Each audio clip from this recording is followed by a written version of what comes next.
Yan Kedah satu-satunya daerah di negara ini yang mempunyai sebuah perkampungan yang dihuni oleh keturunan Aceh yang dikenali sebagai Kampung Aceh dan sangat mirip dengan perkampungan di Aceh, Indonesia. Suasana kehidupan di Kampung Aceh sangat damai. Ukuran letaknya tidak jauh dari Gunung Jerai, iaitu 45 km sahaja. Perkampungan Aceh ini dibina sejak lebih 200 tahun lalu dengan penduduknya masih memegang kuat kepada tradisi dan adat resam dari negara seberang itu. Namun kini mereka bertebaran mencari rezeki di merata tempat, khususnya di Lembah Kelang, selatan dan timur tanah air. Tidak kurang juga, di kalangan mereka telah berkahwin campur dan menetap di lokasi lain. Kami ke perkampungan Aceh kali ini bagi melihat dan merasai sendiri kemeriahan masyarakatnya ketika menyambut Lebaran. Setibanya di kampung ini, kami dapati cara pertuturannya sama dengan bahasa Melayu dan Melayu Aceh. Manakala juadah yang wajib ada ketika satu-satu perayaan seperti kuih timpan, badarundi dan badatut turut disediakan. Menurut penduduk Nafisah Din 65 tahun, kuih timpan menjadi simbol kepulangan bagi sesiapa pun warga Aceh yang jauh dari rumah mereka. Ia dibuat daripada tepung pulut, manakala intinya daripada telur ayam.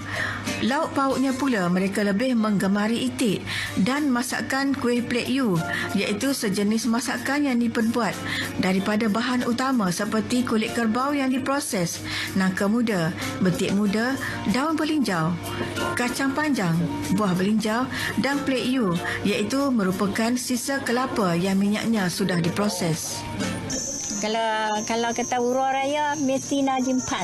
Kalau jak rumah orang Aceh nak jempan. Kalau tak ada jempan kuan urut raya juga. Jadi kalau tak ada kuih tu tak hari raya. Tu ni kuih yang bulat-bulat goreng tadi tu biasa aja. Hak tu makan untuk kita buka puasa ataupun makan petang-petang. Tu aja. Kalau kata hari tu ada juga apa kebudayaan kan daripada Kedah ni. Tu semua ada pakat buat lah satu rumah satu jenis buat kuih. Banyak meja tak cukup lah. Semua banyak puluh lah. Salah seorang keturunan Aceh yang masih memegang kuat budaya adalah penyelaras Parlimen Jerai, Akram Muammar Ubaidah Tan Sri Sanusi. Menurut beliau, ayahnya Allahyarham Tan Sri Sanusi Junid adalah keturunan Tengku Bintang. Ibunya Puan Sri Nila Inanda Manja Kesuma Muhammad Hasbullah Daud memang berasal dari Aceh. Di kampung Aceh ini masih terdapat tinggalan sejarahnya, antaranya surau yang dibina pada tahun 1902. Nama-nama jalan di perkampungan itu turut diabadikan dengan nama-nama seperti nama ulama asal Aceh. Ia seperti Lorong Tekub di Baleh, Lorong Tekub Syekh Lam Yu dan seumpamanya. Beliau berhasrat menjadikan Kampung Aceh sebagai salah satu destinasi pelancongan yang berdaya maju seiring wujudnya geoseni budaya apabila Jerai dimasukkan di dalam Geopark Dunia dan akan diiktiraf oleh UNESCO.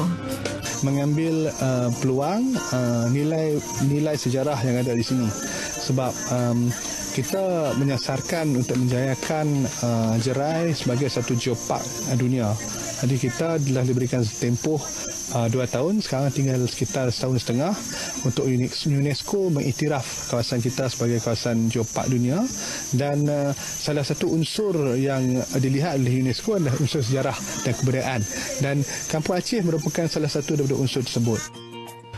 Bagi generasi kelima Aceh di Yan, Nurul Huda Ziauddin 35 tahun akan mempertahankan adat dan makanan tradisi Aceh itu. Kami sebagai anak-anak keturunan Aceh rasa banggalah sebab kami ni golongan yang terpencil di Kedah ni. Lepas tu kami pun ikut juga tradisi Aceh ni. Kami masih ikut macam kahwin kami masih lagi pakai baju-baju Aceh yang dibawa khas daripada sana. Meskipun lebih 2 abad masyarakat Aceh menetap di Yan Kedah ini, namun adat resam seni bena masih utuh dipertahankan.